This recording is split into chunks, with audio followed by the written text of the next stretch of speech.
White House hateful statement on Trans Day of Visibility sparks backlash. In a release published Tuesday, the administration said President Donald Trump had, quote, ended Democrats' transgender for everybody insanity, end quote, framing transgender identity as ideological rather than a recognized aspect of human diversity. The statement asserted that the administration is celebrating a decisive victory through this, quote, the swift and unrelenting dismantling of subversive woke policies that endangered children, eroded women's rights, assaulted common sense, and dragged America toward moral and cultural decline, end quote. The White House statement highlighted policies restricting gender-affirming care for minors, limiting transgender participation in sports, and redefining gender in federal programs. It also criticized the Biden administration for desecrating Easter Sunday by celebrating TDOV.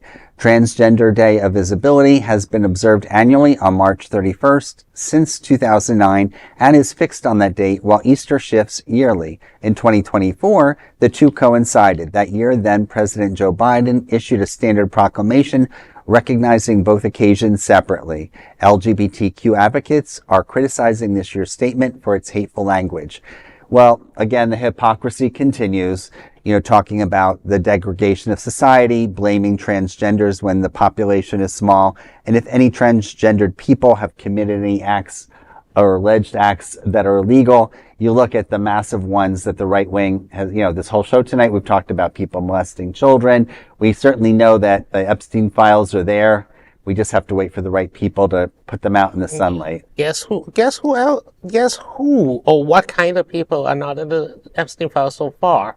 Trans people. If there's a single trans person in the Epstein files, Trump and Bondi and Cash Patel would have arrested that person, trotted them out, and probably publicly executed them just so that they can have a scapegoat. But guess what? There's none. And also another indicator of far-right politics is the repeated proclamation that something causes someone's cultural decline.